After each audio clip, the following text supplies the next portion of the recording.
Welcome back to Boss Economics World, where we slice through the economic nonsense, expose government blunders, and serve you the raw, unfiltered truth about your money, your markets, and your future. I'm your host, the no-nonsense voice of economic reason, here to call out the clowns in Westminster for tanking our economy faster than you can say, quantitative easing. Today, we're diving headfirst into the absolute dumpster fire that is the London property market. Buckle up, folks, because the numbers are uglier than a central banker's tie collection, and the government's fingerprints are all over this crime scene.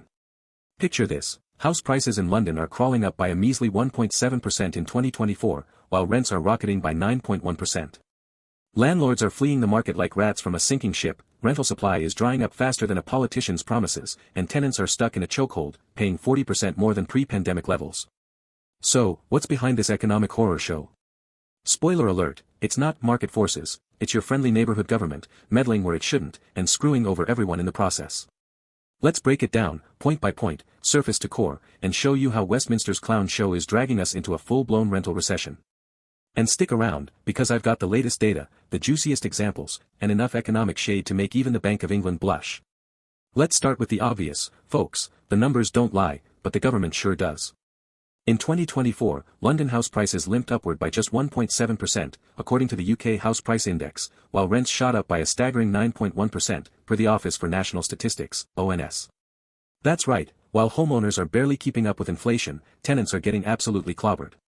And here's the kicker: rental costs in the capital are now 40% higher than pre-pandemic levels. 40%. If you're a renter in London, you're not just paying for a roof over your head, you're funding your landlord's yacht, your local council's budget cuts, and apparently, the government's latest vanity project. But wait, there's more. Property data experts 20CI dropped a bombshell recently, reporting that 15.6% of newly listed properties for sale nationwide in 2024 were formerly rentals, up from just 9.8% a year earlier. That's a 59% increase in landlords cashing out, folks. And in London, where rental yields are already the lowest in the UK, averaging a measly 3.5% compared to 6% in the Northwest, per Zoopla, it's no surprise landlords are saying, "Screw this, I'm out." The rental supply in the capital has tanked by 16% in Q1 2025 compared to last year, leaving tenants scrambling for scraps in a market that's tighter than a banker's bonus clawback clause. Now, if you're thinking, well, rising rents should attract investors back into the lettings market, right? You'd be correct, in a world where basic economics still applied. But welcome to 2025, where government meddling has turned the laws of supply and demand into a tragic comedy. Let's dig deeper. Here's where the plot thickens, folks, and where the government's grubby hands start strangling the market. Enter the Energy Performance Certificate, EPC, regulations, a classic case of good intentions paving the road to economic hell. Starting in 2028, all rental properties under new tenancies must hit a minimum EPC rating of C. Sounds great, right? Who doesn't want energy-efficient homes? But here's the catch: only 40% of rental properties currently meet this standard, according to the latest data from the English Housing Survey. That means 60% of landlords are staring down the barrel of a regulatory gun, with the government essentially saying, upgrade or get out. Now, let's talk costs. Upgrading a property to an EPC rating of C can set landlords back anywhere between £10,000 and £40,000, depending on the property's current state, per estimates from the National Residential Landlords Association, NRLA. And for many older properties, especially those Victorian terraces London is famous for, hitting that C rating is about as feasible as teaching a politician to balance a budget. So, what's a landlord to do? Sell, of course. And here's the kicker: while rental properties need to meet these EPC standards, owner-occupied homes don't face the same rules when being sold. That's right, a property with an EPC rating of D or worse is worth more to a homeowner than to a landlord, creating a perverse incentive to dump rentals onto the sales market. Oh, and let's not forget the penalties. Fail to have an EPC? That'll be £5,000, please. Ignore hazards? Cough up £30,000. It's like the government is playing Monopoly, but instead of go to jail, it's pay through the nose or sell everything. Is it any wonder landlords are exiting the market en masse, as 20CI puts it? Across the UK, the total number of properties available to let has plummeted to an all-time low of 284,000 in 2024, down 18% year-on-year and 23% lower than pre-pandemic levels, per Rightmove.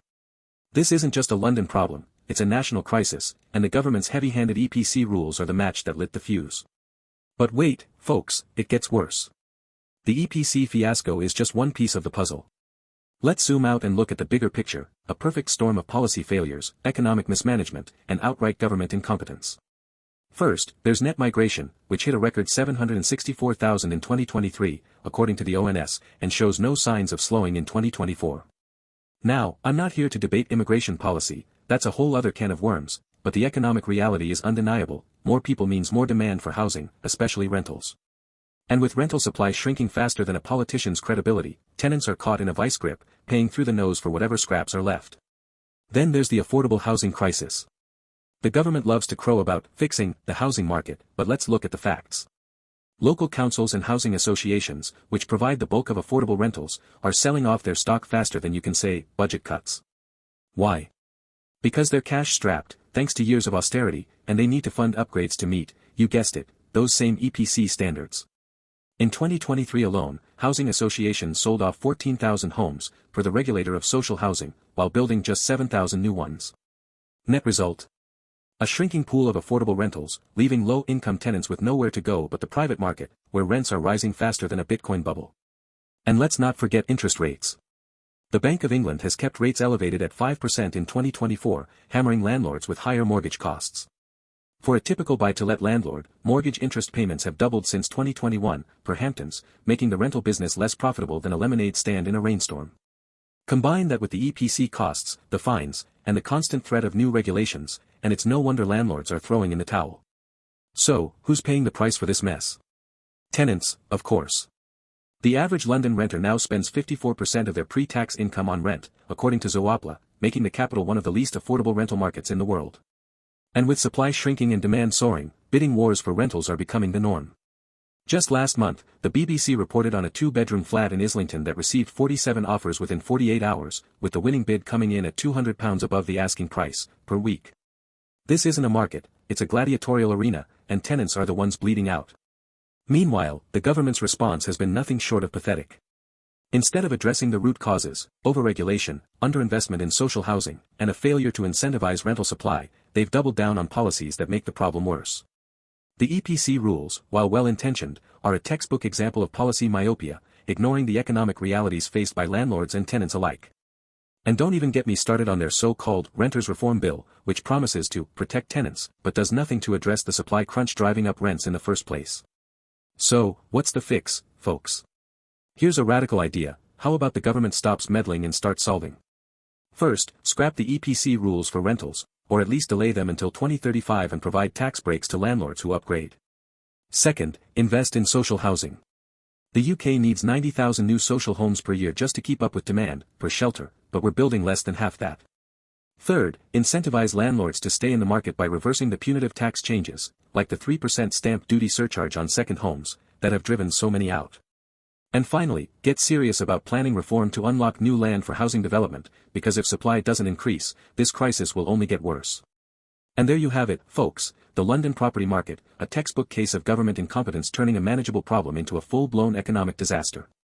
Landlords are out, tenants are screwed, and Westminster's busy congratulating itself on fixing the market. Here at Boss Economics World, we call it like we see it, and what we see is a recession in the rental sector, courtesy of your elected clowns.